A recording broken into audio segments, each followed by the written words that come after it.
கோவையில் தனியார் விடுதியில் தங்கியிருந்த மனைவியை கணவர் கொன்றுவிட்டதாக அண்மை செய்திகள் வெளியாகியிருந்த நிலையில் மனைவியை கொன்றுவிட்டு மனைவியின் சடலத்துடன் புகைப்படம் எடுத்து துரோகத்தின் சம்பளம் மரணம் என்ற வாசகத்துடன் அவர் ஸ்டேட்டஸ் வைத்திருந்த அதிர்ச்சியான செய்தி வெளியாக இருக்கிறது. அது தொடர்பான அண்மை செய்திகளை பார்த்து வருகிறோம். கோவையில் தனியார் விடுதியில் தங்கியிருந்த மனைவியை கொலை செய்த கணவன் மனைவியின் சடலத்தோடு புகைப்படம் எடுத்து ஸ்டேட்டஸ் வைத்திருந்ததாகவும் செய்திகள் வெளியாக இருக்கின்றன. பார்த்து வருகிறோம். விவரங்களோடு இணைகிறார் எமது செய்தியாளர் அருண். அவரிடம் பேசலாம். வணக்கம் அருண், விவரங்கள். வணக்கம்.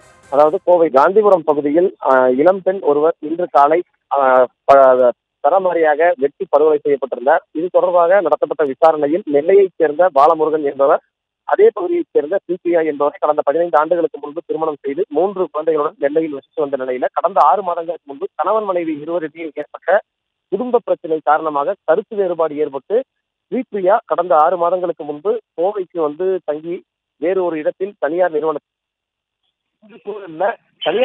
பணியாற்றி வந்த ஸ்ரீபிரியாவிற்கும் அதே அவரது உறவினரான இசக்கிராஜா என்பவருக்கும் தகாத உறவு இருந்து வந்துள்ளது. இந்த தகாத உறவின் காரணமாக இருவருக்கும் இடையே மேலும் பிரச்சனை வலுத்து வந்த சூழல்ல அது தொடர்பான புகைப்படங்களை இசக்கிராஜா மற்றும் ஸ்ரீபிரியா ஆகியோர் பாலமுருகனுக்கு அனுப்பி வைத்திருக்கிறார்கள். அதை கண்டு ஆத்திரமடைந்த பாலமுருகன் நேற்று காலை கோவை வந்திருக்கிறார். கோவை வந்த அவர் இன்று காலை ஸ்ரீபிரியா தங்கியிருந்த காந்திபுரம் 100 அடி சாலையில் பகுதியில் இருக்கக்கூடிய தனியார் மகளிர் தங்கும் விடுதிக்கு சென்று தனது மனைவியை பேச்சுவார்த்தைக்கு அழைப்பது போன்று அழைத்து விடுதி வளாகத்திலேயே வைத்து தான் ஏற்கனவே கொண்டு வந்திருந்த கத்தியை கொண்டு சரமாரியாக வெட்டி படுகொலை செய்திருந்தார்.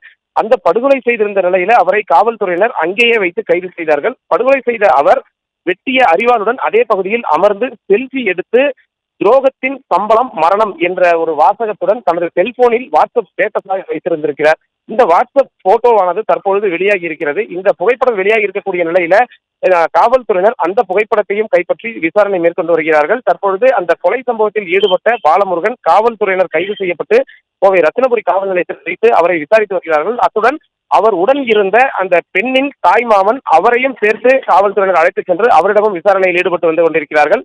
தற்போது இந்த சம்பவம் என்பது இந்த பகுதியில் மிகப்பெரிய ஒரு பரபரப்பை ஏற்படுத்தி இருக்கிறது. இந்த மகளிர் தங்கும் விடுதியில் ஏற்கனவே 50க்கும் மேற்பட்ட இளம்பெண்கள் இங்கு தங்கியிருந்து பணியில் பல்வேறு பகுதிகளில் தனியார் நிறுவனங்களில் பணியில் ஈடுபட்டு வந்து கொண்டிருக்கிறார்கள். தொடர்ந்து அங்கு இருக்கக்கூடிய சிசிடிவியையும் காவல்துறையினர் கைப்பற்றி விசாரணையில் ஈடுபட்டு வந்து கொண்டிருக்கிறார்கள். காலை 9 மணிக்கு இந்த பாலமுருகன் அந்த சம்பவ இடத்திற்கு வந்த நிலையில 10 நிமிடம் கீழே இருந்து அந்த பெண்ணுடன் வாக்குவாதத்தில் ஈடுபட்டு பின்னர் தலைமுடியை பிடித்து இழுத்து கழுத்து பகுதியில் மட்டும் 5 இடங்களில் வெட்டி படுகொலை செய்திருக்கிறார். அந்த சடலம் தற்பொழுது மீட்கப்பட்டு பிரேத பரிசோதனைக்காக கோவை அரசு மருத்துவமனைக்கு கொண்டு செல்லப்பட்டிருக்கிறது. சரிதா?